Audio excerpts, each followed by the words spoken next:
오늘은 부활절입니다. 부활하신 주님의 임재와 영광이 우리 사랑하는 성도들과 그 가정에 함께 하시기를 축복합니다. 예배분들하고 한번 부활절 인사하겠습니다. 해피 이스터, 해피 이스터. 예. 오늘 본문에서 나타난 사건은 부활하신 예수님께서 제자들에게 나타나신 사건이고 14절에 보면 세 번째 나타난 것이라고 되어 있습니다. 이것은 예수께서 죽은 자 가운데서 살아나신 후에 세 번째로 제자들에게 나타나신 것이라 그렇게 되어 있습니다. 부활하신 것을 증명하기 위해서 세 번이나 나타나실 필요는 없죠. 그냥 한번 나타나셔서 내가 다시 살아났다라고 보여주면 되는 것이죠. 물론 그 자리에 없었던 사람이 있습니다. 도마는 그 자리에 없었기 때문에 다른 제자들의 말을 믿지 않았습니다. 내가 직접 봐야 되겠다. 그냥 직접 보는 것으로 충분하지 않고 만져봐야 되겠다. 도마가 그렇게 말했습니다. 그래서 그 손의 못자국과 그 옆구리의 창자국을 내가 만져보기 전에는 우리 주님이 부활했다는 것을 믿을 수가 없다. 굉장히 실정주의자요, 현실주의자인 것 같습니다. 주님께서는 두 번째 나타나셔서 도마에게 만져봐라. 그리고는 의심하는 자가 되지 말아라. 내가 살아난다고 하지 않았느냐. 꼭 그렇게 보고 믿어야 되겠느냐. 그렇게 말씀하신 것 같습니다. 초대교회에 가짜 재림 예수가 많이 있었습니다. 그래서 자기가 부활하신 예수라고 주장하는 어떤 사람이 있었습니다. 제자 중에 하나가 도마가 한 것 같은 똑같은 말을 했어요. 당신이 만약 우리 예수님이 진짜 부활하신 것이라면, 다시 오신 것이라면 제가 당신의 그 못자국을 한번 만져보고 싶다. 손에 못자국을 보여달라. 그렇게 하니까 아무 말도 못하고 떠났다. 그런 기록도 있습니다. 어쨌든 주님께서는 나타나셨고 보여도 주셨습니다.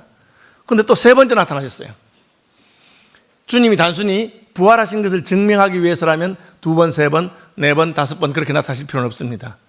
처음 아직 부활을 경험하지 않은 자들에게는 보여줘야 했지만 부활하신 다음에 주님이 나타나신 것은 다 저와 여러분에게 어떤 교훈을 주기 위한 것임을 알 수가 있습니다. 부활한 주님께서 도마가 없을 때 나타나셨다가 못 믿겠다고 하니까 두 번째 나타나셔서 만져봐라 하신 것은 왜 그렇게 하셨습니까?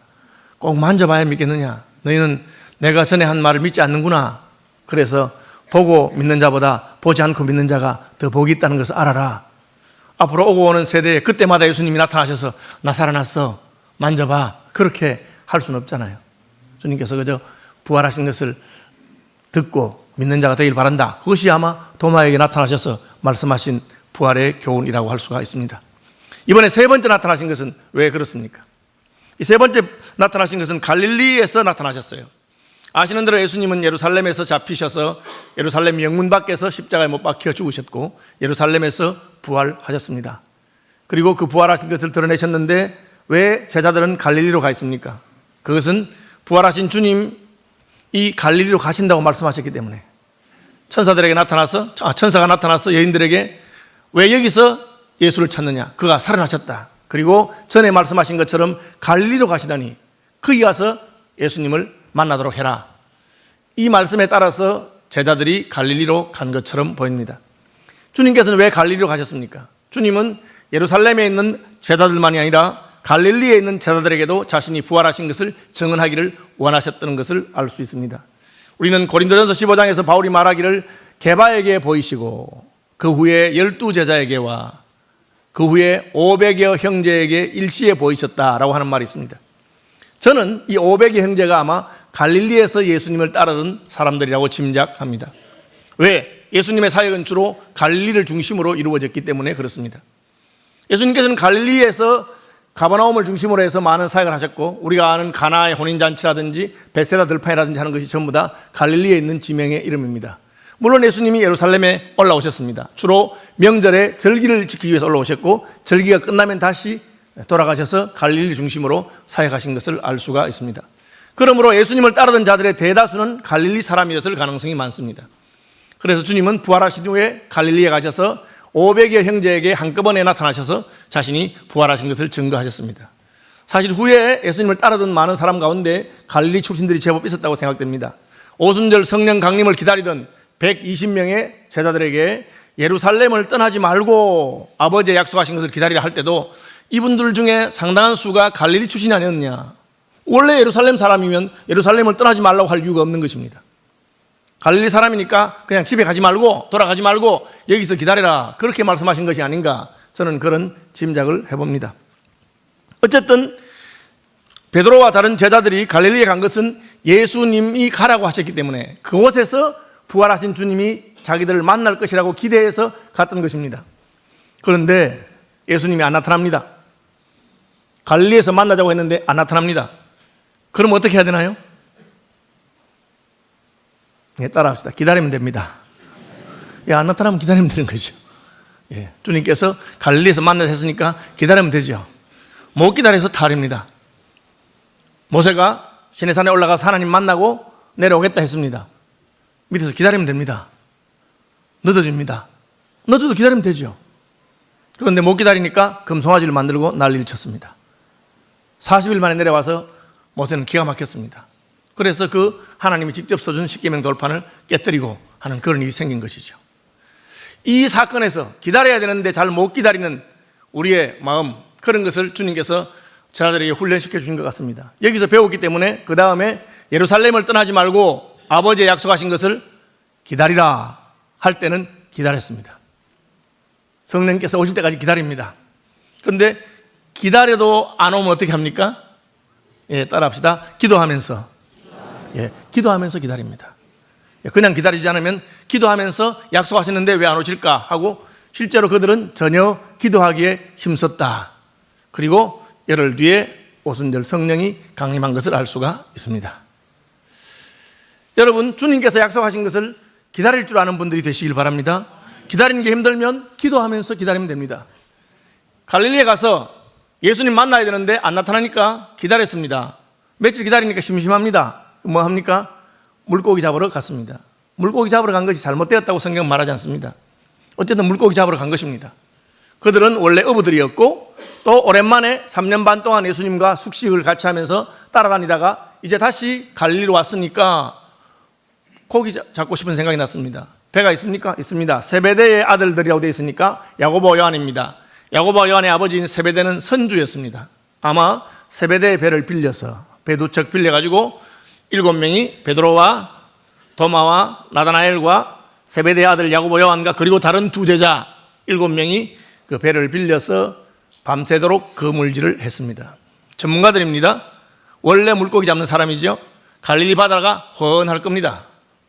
그런데 밤이 새도록 잡았는데 한 마리도 못 잡았습니다. 인생이 그런 것이다. That's life. 잡히는 날도 있고 안 잡히는 날도 있다. 그렇게 생각한다면 됩니다. 그런데 여러분, 안 잡혀도 너무 안 잡힐 때는 이상하다는 거죠. 장사가 잘 되기도 하고 못 되기도 합니다. 굴곡 없는 인생이 있습니까? 괜찮을 때도 있고 안 좋을 때도 있고, 날씨가 맑기도 하고 흐리기도 하고.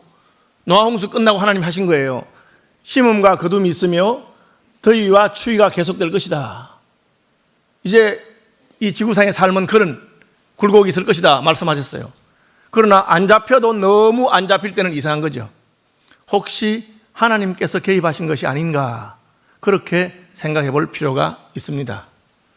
바울은 전도하는 일에 목숨을 내건 사람이고 두려워하지 않는 불굴의 의지를 가진 전도자였습니다. 그는 소아시아에서 복음을 전하는데 어느 날 갑자기 전도가 안 되기 시작합니다. 성경 그것을 성령이 아시아에서 복음을 전하지 못하도록 막았다고 되어 있습니다. 바울은 환경에 어려움이 있다고 해서 흔들리는 사람이 아닙니다. 그는 흔들리지 않냐고 어려움에도 불구하고 계속해서 전도했습니다. 그런데 전도가 되지 않습니다. 왜 이럴까? 바울이 계속하고 하나님은 막고 계십니다. 그러다 어느 순간에 환상을 보게 됩니다. 마케도니아로 건너와서 우리를 도우라. 지금은 여기서 전도할 때가 아니고 유럽으로 건너오느라. 그 환상을 보고 바울은 이렇게 막으시는 이유가 있었구나. 하나님께서 내가 방향을 틀기를 원하시는구나 하고는 배를 타고 빌립보로 건너가죠. 마케도니아 지경 첫성 빌립보에서 루디아를 만나서 전도하고 빌립보 성의 간수를 전도하고 점치는 귀신 들린 여종을 고치고 하는 사건이 사도행전에 기록되어 있습니다. 하나님께서 막으신 것이죠. 역사가 아놀드 토인비는 이 바울을 싣고 가는 배가 오늘날의 유럽을 잇게 했다, 그렇게 말하고 있습니다. 복음이 먼저 전거되었기 때문에 유럽이 달라졌다고 그렇게 말하는 것이죠. 이처럼 하나님이 개입하시면 너무 안 될 때 하나님이 개입하신 게 아닌가 하고 한번 돌아볼 필요가 있다는 것이죠. 그 다음에 부활하신 주님이 나타나셨습니다. 알아봤습니까? 몰라봤습니다. 빈배를 몰고 오는데 새벽에 웬 청년 같은 사람이 서 있습니다. 그리고 물어봅니다. 물고기가 좀 있습니까? 그렇게 물어보죠. 얘들아, 너희에게 고기가 있느냐? 이게 어떤 장면입니까? 여러분, 밤에 배가 그물질하러 갔는데 아침에 들어옵니다. 그런데 그 부두에 사람들이 서서 기다립니다. 바게트 같은 걸 들고 기다립니다. 왜 기다립니까? 아마 싱싱한 고기를 사러 온 사람들이겠죠. 혹은 고기가 많이 잡혔으면 또 한두 마리 얻어갈 수도 있겠죠. 그래서 마을 사람이 기다리는 것처럼 부두에 배가 들어오는데 웬 사람이 서 있으면서 고기가 있습니까? 이렇게 물어봅니다. 아이고, 오늘은 우리가 한 마리도 못 잡았어요. 고기가 없습니다. 그렇게 말합니다. 뭐 그런 장면처럼 됩니다. 자연스럽게 물고기 사러 온 사람이거나 얻으러 온 사람으로 생각했지 예수님인 줄은 전혀 몰랐습니다. 부활하신 주님이 자기를 나타내는데 왜 모릅니까? 여러분, 이것은 앞으로 예수님의 부활에 대해서 마치 도마가 못자국 난 손에 내 손가락 넣어보기 전에는 못 믿겠다, 그렇게 하지 말아라. 내가 도마에게 만져 보여주었으니까 너희 또 만져 보여달라고 그렇게 하지 말아라. 그냥 믿어라, 그렇게 하신 것처럼 다시 부활하신 주님이 나타났을 때 내가 기대하고 이해하고 아는 그 모습으로 나타나지 않을 수 있습니다. 그냥 나타나셨습니다. 그리고 몰라봅니다. 예수님 안 갔습니다. 물고기 좀 있어요? 그냥 장사하는 사람이 물어보는 것처럼 보입니다. 없습니다. 그러니까 이상한 말 합니다. 배 오른편에 그물을 내려보시지요. 아이고, 내가 고기를 꼭 해야 되는데 그물질 한 번 더 하면 안 되겠어요? 그런 말처럼 들릴 수 있습니다. 그런데 그 뒤에 말이 다릅니다. 뭐라고 합니까? 그물을 배 오른편에 던지라. 아이고, 우리가 밤새도록 못 잡았는데 고기가 꼭 필요한가 보다. 한 번 더 그물 던지라고 하는가? 그런데 그 다음 말이 뭡니까? 그리하면 잡으리라. 그물을 배 오른편에 던지라. 그리하면 잡으리라. 어떻게 알고 잡으리라 합니까? 그리고 던지던데 과연 가득히 찬 큰 물고기가 153마리입니다. 잡혔죠. 이 순간에 예수님이셨나? 하고 알게 됩니다. 부활하신 주님을 인식하는 방법이 달라졌죠. 원래 알던 사람입니다. 얼굴 보고 알고 목소리 듣고 아는 것이 아니고 그분의 말씀대로 해봤는데 갑자기 이상한 일이 일어났습니다. 물고기 가득 잡히는 것입니다. 그 순간에 예수님이신가? 세 번째로 주님은 그런 방식으로 나타나셨습니다. 하나님께서 개입하셨을 때 그물질 한 번에 밤새도록 못 잡았던 물고기 이상으로 잡을 수 있는 것을 믿으시기를 바랍니다. 하나님이 개입하셨는가 보다. 여러분, 장사든지 뭐든지 너무 잘 되고 도무지 이것은 내가 생각할 수 없는 방식으로 잘 되거든. 하나님께서 개입하셨는가. 아까 말씀한 것처럼 일이 그냥 잘 되고 못 되고 일상적인 거 말고 안 돼도 너무 안 되거나 잘 돼도 너무 잘 될 때는 하나님이 개입할 수 있다는 것을 기억하시기를 바랍니다. 제가 저희 처형 이야기를 할까요? 이제 별세하셨습니다. 세상을 떠나신 분인데 처형이 살아계실 때 목장하셨어요. 목장을 아주 잘했기 때문에 그 축산 잡지, 축협에서 나온 축산 잡지에 그 사진 나오는 그 정도입니다. 아주 목장을 잘하는 신부이라고. 그런데 그렇게 잘해도 망했어요. 왜 우리나라 이 농축산 정책이 문제가 있는지 그렇게 열심히 해도 그냥 소젖 팔아서 원유값이 떨어지고 하니까 몇 번 안 되는 거예요. 그래서 결국은 젖소 다 팔고 망했어요. 망했는데 이제 본전은 찾았죠. 어떻게 찾았느냐? 소 먹이려고 보리밭 사놓은 게 값이 올라가지고 웃기죠. 축사는 망했는데 보리밭 올라서 그거 팔아서 이제 그냥 괜찮은데 할 게 없잖아요. 평생 축산하시다가. 그래서 기도를 하는데 하나님이 빵집을 하거라. 그리고 빵집 하라는 마음을 주셨어요. 그래, 빵집 해본 적도 없고 그 동네는 시골입니다. 장류면 그죠? 김해군 장류면 무게리 하는 리 단인데 장날에는 사람들 좀 모이죠. 거기 사는 분들은 빵을 먹는 분들이 아니라 떡을 먹는 분들입니다. 빵을 안 드시는 분들인데 빵집 하라니까 또 마음이 부담이 돼서 이제 부산에 가서 빵집 하는 그 컨설팅 하는데 찾아가서 제가 우리 동네 빵집을 하나 내보려고 하는데요. 우리 동네 빵집이 없습니다. 그래서 제가 하나 내보려고 합니다. 그러니까 그분이 이제 컨설팅을 해주는데 인구가 얼마나 되느냐, 사람들이 왕래는 어떠느냐, 다 따지고 그 마지막에 물어본 게 빵은 만들 줄 아세요? 이렇게 물어봐서 못 만들죠. 아니 그 기술자 들여서 하면 안 되겠습니까? 그러니까 그분이 아주머니가 빵집 내려고 하는 그 동네는 아주머니가 직접 빵을 만들어도 월급이 나올 똥 말똥하여. 아주머니 인건비도 안 나올 거야. 그런데 빵 기술자를 들여서 월급 주면서 만들면 안 돼요. 망해요. 그럼 안 된다는 거잖아요. 그런데도 우리 처형이 고집을 부려서 빵집을 열었어요. 결과만 말씀드리면 대박이 났어요. 그 시골 할머니들이 떡을 먹는 분들인데 웬일인지 빵을 사 먹기 시작하고 장날 되면 손주 주려고 빵을 사고, 그래서 몇 년 동안 얼마나 돈을 잘 버는지 몰라요. 결론부터 말씀드리면 몇 년 잘 버니까 주변에 빵집이 4군데 생겨가지고 같이 망했어요. 이게 우리나라 사람들이 그렇게 하는가 봐. 그래서 제가 참 신기하다. 하나님이 개입하시니까 뭐 그렇게 하실 수 있겠죠, 뭐. 그죠? 왜 그렇게 하셨느냐? 제가 말하는 것은 고기 안 잡힌 것도 우연이 아니고 고기 많이 잡힌 것도 우연이 아니라는 거죠. 하나님께서 부활하신 예수님이 저와 여러분에게 교훈을 주기 위해서 밤새도록 물고기 못 잡도록 하셨다가 한 번 그 물질에 가득히 찬 큰 물고기 153마리가 차도록 하셨다는 것입니다. 왜 그렇게 하셨을까요? 자, 봅시다. 제자들은 이제 예수님을 3년 반 동안 따라다니면서 예수님에게 모든 것을 배웠습니다. 예수님의 가르침이 이해가 안 되면 나중에 따로 만나서 선생님, 오늘 말씀하신 비유는 어렵습니다. 무슨 뜻입니까? 물어보면 예수님이 제자들에게 따로 그 비유에 대해서 말씀해 주셨습니다. 예수님 따라다니면서 예수님이 보리떡 5개와 물고기 2마리로 5,000명을 먹이는 걸 보았습니다. 예수님이 나중에 이 의미는 내가 바로 생명의 떡이라는 것이다, 소경의 눈을 뜨게 하는 걸 보았습니다. 그리고는 이 의미는 내가 바로 세상의 빛이라는 것이다, 너희가 나를 믿으면 어두움에 다니지 아니하고 빛 가운데로 다닐 것이다. 그렇게 직접 저자가 직접 강의해 주시면서 주님이 직접 자기 말씀을 설명하시면서 3년 반 동안 데리고 다녔습니다. 기적도 보았고 말씀도 들었고 그리고 실습도 했습니다. 둘씩 짝을 지어서 보내주시면서 뭐라고 하십니까? 가서 복음을 전해라 하니까 예수 이름으로 병자가 낫고 예수 이름으로 귀신이 물러가고 예수 이름으로 영혼들이 주께로 돌아오는 그런 것을 경험했습니다. 너무너무 기뻐하고 예수님 시키는 대로 했더니만 하늘에서 귀신이 떨어지고 뭐 이런 말 합니다. 그때 예수님이 그런 것으로 기뻐하지 말고 너희 이름이 생명책에 기록된 것으로 기뻐해라. 너희가 하나님 백성 된 것이 가장 큰 일이다. 그렇게 직접 다 배웠습니다. 그리고 이제 예수님이 십자가에 죽으셨습니다. 죽으셨던 예수님이 부활하셨습니다.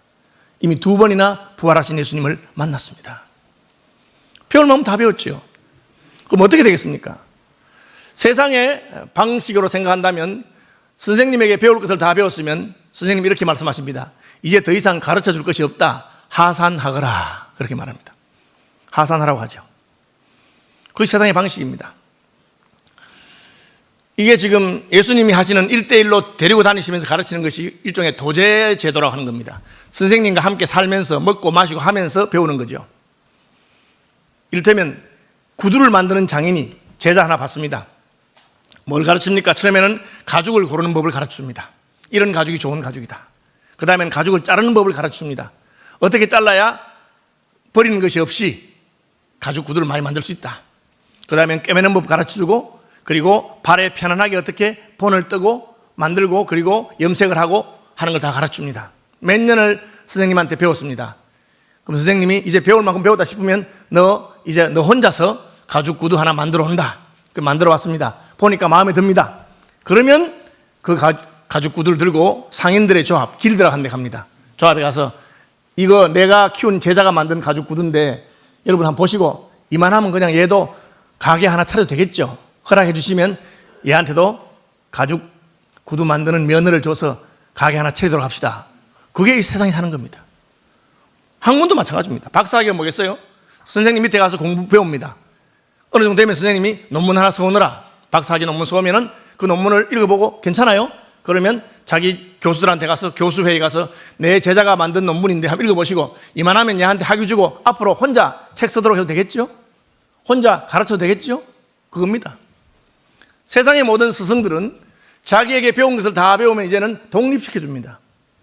그런데 예수님은 뭐라고 하셨습니까? 한번 따라합시다. 볼지어다 세상 끝날까지 내가 너희와 함께 있으리라. 항상 함께 있으리라. 그렇게 하셨어요. 내가 너희와 항상 함께 있으리라. 다르죠? 예. 예수님께서 왜 부활하셨습니까? 예수님께서 십자가에 죽으심으로 저희와 여러분의 문제가 해결된 건 아닙니까? 예수님이 십자가에 죽으심으로 저희와 여러분의 모든 죄 문제가 해결되었습니다. 믿으시죠? 그런데 그것도 충분하지 않다 그 말이에요. 전 어린 시절에 제가 종손입니다. 저희 아버님이 장남이고 저도 장남이고 저희 할아버지께서는 저를 너무 좋아하셔서 제가 초등학교 입학하자 중학교 교복을 미리 사놓은 분입니다. 그 정도로 저를 좋아하셨습니다. 제가 어디 가서 맞고 들어오는 걸 보지를 못하십니다. 저를 불러놓고 어디 가거든 절대 기죽지 말고 절대 맞지 마라. 너보다 키 큰 놈이 널 때리거든 곁에 있는 돌멩이라도 들어서 그놈 머리를 때리라. 그렇게 가르치셨습니다.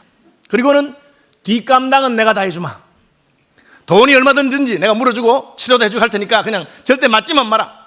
그렇게 가르쳤습니다. 그럼 어떻게 돼요? 난 누구든지 때릴 수 있습니다. 뒷감당 할아버지가 하니까. 그래서 나는 감옥에도 안 가고 감옥에도 할아버지가 대신 가고 치료비도 대신 내고 다 해주겠죠. 그런데 그렇게 해서 남을 때리면 나는 어떤 놈이 됩니까? 망나니가 되죠. 버르장머리 없는 나쁜 놈이 되죠. 그렇죠. 뒷감당을 해주는 것으로 충분하지 않다 그 말이에요. 감옥에 있는 죄수들이 왜 전과 2범, 전과 3범이 됩니까? 감옥에 가서 형을 다 살았습니다. 그럼 자유입니다. 똑같은 짓을 하기 때문에 그렇죠. 아무리 형을 살아도 그놈이 도둑이고 강도고 나쁜 놈인 것이 변치 않으면 계속해서 반복할 수밖에 없는 것입니다. 그래서 저희 부모님은 할아버지가 가고 나면 따로 저를 불러서 너 절대 다른 사람 때리면 안 된다. 그렇게 가르쳤습니다. 예수 믿는 사람은 맞아도 때리는 사람이 아니다. 그 사람들이 늘 모르고 예수 믿지 않아서 하는 거니까 맞고 들어와라. 그렇게 가르쳤습니다. 그래서 저는 맞고 들어왔습니다. 예수님께서 우리 죄를 위해 죽으셨습니다. 우리의 죄 문제가 해결되고 뒷감당을 해주시는 겁니다. 그러나 그것으로 충분합니까? 충분하지 않습니다. 주님 우리가 더 이상 죄를 짓지 않는 사람이 되기를 원하시고 죄를 짓지 않을 뿐 아니라 의를 행하는 사람들이 되기를 원하십니다. 바울은 로마서에서 이것을 그가 우리의 죄를 위해서 죽으시고 우리의 의를 위해서 부활하셨다. 주님은 우리를 위해 죽으실 뿐 아니라 다시 살아나셔서 이제부터 나와 함께 가자. 이제부터 내가 시키는 대로 해라. 베드로야, 젊어서는 내가 스스로 띠뛰고 내가 원하는 곳으로 다녔지만 이제부터는 다른 사람이 너를 띠띠우고 내가 원치 않는 곳으로 끌고 다닐 것이다. 그렇게 말씀했습니다. 이렇게 말씀하시면 베드로가 어떠한 죽음으로 하나님께 영광을 돌릴 것을 가리켜 말씀하신 것이라. 베드로는 예수님께 나아가서 죄 사함 받았을 뿐 아니라 하나님의 나라와 그 영광을 위해서 예수님이 가신 십자가의 길을 가는 사람이 되었습니다. 예수님처럼 하나님의 나라와 복음을 위해서 자기 목숨을 주의 제단에 바치는 믿음의 사람이 되었습니다. 어떻게 가능합니까? 주님과 함께 동행했기 때문에 그렇습니다. 여러분 예수 믿으면 여러분의 죄가 사함받습니다. 그러나 여러분의 삶이 어려워지고 거룩해집니까? 그렇지 않습니다. 여러분이 어려워지고 거룩해지고 주님이 기뻐하는 수준의 삶을 살기 위해서는 예수님을 따라야 되고 예수님을 본받아야 됩니다. 너희는 나를 본받는 자가 되라. 내가 예수를 본받는 것처럼 그렇게 살아라. 그것이 바울이 말하는 것입니다. 다시 말하면 주님과 함께 하지 않으면 이 길은 갈 수 없는 길인 것을 기억하시기를 바랍니다. 그저 그냥 할아버지가 뒷감당 해주듯이 누구 머리를 깨도 치료비 주고 돈 주고 위자료 주고 합의할 수는 있지만 그러나 참 사람을 사랑하고 이웃을 사랑하고 영혼을 사랑하고 죄를 미워하는 그런 삶은 우리 혼자 할 수 있는 것이 아닙니다. 이미 2번이나 부활하신 예수님 만난 제자들이 밤새도록 물고기 잡아도 한 마리도 못 잡게 하신 뜻이 무엇입니까? 나 없이 너희들끼리 잡아봤자 못 잡는다는 것을 말씀하신 것입니다. 왜? 이제는 주님과 함께하는 그 길을 가는 사람으로 부르셨기 때문입니다. 여러분 예수 믿기 전에는 혼자 마음대로 살아도 잘 살 수 있을는지 모릅니다. 그러나 예수 믿었으면 주님은 우리가 가기를 원하고 도달하기를 원하는 목표, 표대가 있습니다. 그 표대에 도달하기 위해서 여러분 주님과 함께 가시는 분이 되기를 바랍니다. 어떻게 하면 함께 갈 수 있습니까? 그것이 바로 주님이 베드로에게 물으신 것입니다. 내가 나를 사랑하느냐 이렇게 물으신 것입니다. 왜요? 사랑하면 함께하고 싶기 때문에 그렇습니다. 사랑하면 같이 있고 싶습니다. 영어 표현에 참 좋은 표현이 있는데 I have already missed you 라고 하는 말이 있습니다. 그 말이 뭐냐? 데이트하다가 지금 이제 데이트 헤어질 시간이 다 되면 미리 마음이 안 좋은 거야. 조금 있으면 헤어지니까. 그래서 아직 헤어지지도 않았는데 미리 말하는 겁니다. I have already missed you. 나는 벌써 네가 그립다. 같이 있으면서 헤어질 생각만 해도 그립다는 거예요. 아주 표현이 멋있고 좋더라고요. 여러분, 왜 결혼합니까? 자꾸 헤어지기 싫어서, 그냥 한 집에 살고 싶어서, 데이트하다가 헤어지니까 싫어서 그렇게 결혼하는 겁니다. 그래서 결혼할 때 물어보는 게 뭡니까? 신랑은 신부를 사랑하느냐? 그걸 물어봅니다. 신부는 신랑을 사랑하느냐? 왜? 사랑하면 함께 있고 싶고 사랑하면 함께 하기 때문에 그렇습니다. 여러분, 예수님의 십자가의 보혈로 죄용삼 받은 데서 멈추시기 말기를 바랍니다. 그분과 함께하는 분들이 되시길 바랍니다. 그분을 사랑하는 분이 되길 바랍니다. 그걸 물어본 겁니다. 너 날 사랑하느냐? Do you love me? 너 날 사랑하느냐? 주님, 내가 주를 사랑하는 줄 주님이 아십니다. 주님을 사랑합니다. 그렇게 대답하는 분들이 되시기를 바랍니다. 그러면 주님과 함께 할 수 있습니다. 주님과 함께 하면 사망의 음침한 골짜기도 그냥 지나갈 수 있습니다. 그분이 나를 책임질 것이기 때문입니다. 내가 사망의 음침한 골짜기를 지날지라도 해받음을 두려워하지 않을 것은 주께서 나와 함께 하심이라고 성경이 말하고 있습니다. 여러분의 인생에 어떤 문제가 있든지 주님과 동행하면 그분이 여러분을 책임집니다. 수고하고 무거운 짐진 자들아 다 내게로 오라. 내가 너희를 편히 쉬게 하리라. 내 멍에는 쉽고 가볍다. 내 멍에를 메고 내게 배우라. 같이 가자, 그 말입니다. 주님과 동행함으로 말미암아 주님이 책임진 은혜를 경험하시기를 축복합니다. 그 다음 뭐라고 말씀하십니까? 우리가 주님을 사랑하면 어떻게 됩니까? 주님과 함께 있게 되고, 주님을 사랑하면 주님이 사랑하는 이들을 사랑하게 됩니다. 내 양을 먹이라, 내 양을 치라, 그렇게 말합니다. 여러분이 주님을 사랑하는지 안 사랑하는지 우리가 어떻게 알겠어요? 안 보이는데, 주님이 안 보이는데 어떻게 알겠어요? 여러분 마음도 안 보이는데. 그러나 알 수 있는 방법이 있습니다. 여러분이 교회를 사랑하는 것, 믿음의 형제자매를 사랑하는 것, 여러분 주변에 있는 지극히 작은 소자 하나를 사랑하는 것을 보면 우리는 여러분이 주님을 사랑하는 것을 알 수 있습니다. 너희가 서로 사랑하면 이로써 너희가 내 제자인 것을 알게 될 것이다. 바울은 그리스도 예수의 남은 고난을 그의 몸된 교회를 위하여 내 육체에 채운다. 예수님 생각하면 내 마음이 뜨겁고, 예수님 생각해서 교회를 위해서 내가 충성하고 헌신하고 소자를 위해서 사랑한다, 그렇게 말하고 있습니다. 이건 거꾸로도 가능한 거예요. 여러분이 사랑해보면, 교회를 사랑하고 약한 자를 사랑해보면 주님의 사랑이 여러분 가슴에 차오르기 시작합니다. 주님께서 그렇게 만드셨어요. 신랑을 사랑하면 시댁의 모든 것이 다 좋습니다. 신랑이 미우면 시금치도 먹기 싫습니다. 주님을 사랑하면 주의 몸 된 교회가 사랑스럽습니다. 여러분, 주님을 사랑하고 주님의 교회를 사랑하시기를 바랍니다. 부활절에 주님께서 내가 부활한 것은 너희와 영원토록 함께 있고자 합니다. 너와 함께 있어서 너를 도와줄 것이고 너를 붙들어 줄 것이고 참으로 너와 함께 할 것이다. 너 날 사랑하냐? 주님 사랑합니다. 그러면 내 양을 먹이면 좋겠네, 그렇게 말씀하십니다. 그리고 마지막이 뭡니까? 너는 나를 따르라. 베드로가 따라가다 보니까 누가 있습니다. 누굽니까? 베드로가 돌이켜 예수께서 사랑하시는 그 제자가 따르는 것을 보니 그는 만찬석에서 예수의 품에 의지하여 주님을 파는 자가 누구오니까 묻던 자더라. 자기만 따르는 게 아니고 따르는 다른 사람이 있어요. 요한입니다. 요한이야 따르든지 말든지 나는 가면 되는데, 요한이 따르는 것을 보니까 자꾸 생각이 나는 거예요. 아니, 쟤는 어떻게 되지? 쟤는 어떻게 할까? 주님의 대답이 뭡니까? 한번 따라합시다. 너나 잘해. 왜 그러느냐? 요한이 무슨 상관이 있느냐? 요한이 따르든지 말든지. 근데 우리 그렇게 하지 못하죠. 목사님 때문에 삐져가지고 자기 신앙을 잃을 이유가 뭐 있습니까? 그죠? 아니, 목사가 마음에 안 든다고 여러분 신앙 손해볼 이유가 뭐 있어요? 목사는 뭐 자기 하나님 앞에 자기 책임지는 거지. 아니, 집사님 하는 짓이 내 마음에 안 든다고 내가 그 주님 따르는 것을 포기하거나 주님한테 화낼 이유가 뭐 있어요? 마르다가 음식 잘하다가 예수님 대접하려고 음식 잘하다가 마리아가 안 도와주고 예수님 밑에 앉아있어. 그냥 마음이 상해가지고, 예수님 쟤 좀 보세요. 쟤 지금 바빠 죽겠는데 도와주도 안 하고. 혹시 어제 청소하면서 그런 분 있습니까? 왜 우리 전도에 누구는 안 왔어? 이거 바빠 죽겠는데 이거 왜 안 왔어? 이거 나 혼자 하는 거야 해마다. 여러분, 그런 생각할 필요 없어요. 안 온 사람은 그 사람이 하나님 앞에 책임질 거란 말이에요. 오든지 말든지, 내가 다시 올 때까지 그를 살려두든지 말든지, 너는 나를 따르라. 너는 나를 따르라. 여러분, 다른 사람 쳐다보지 말고 주님만 쳐다보시길 바랍니다. 다른 사람 쳐다보면 낙심되고 속상하고 기분 나쁘고, 꼭 보면 얌체 같은 것들이 있잖아. 그런 거 보면 막 그냥 잘하다가도 부글부글해. 손해는 누가 손해요? 아니, 그 사람 얌체짓하는 것 때문에 내가 왜 믿음의 손해를 봅니까? 여러분, 절대 손해보지 말기 바랍니다. 나를 위해 죽으시고 나를 위해서 부활하신, 내가 사랑하신 그 주님 끝까지 붙들고 나는 주를 따르는 분들이 되시기를 축복합니다.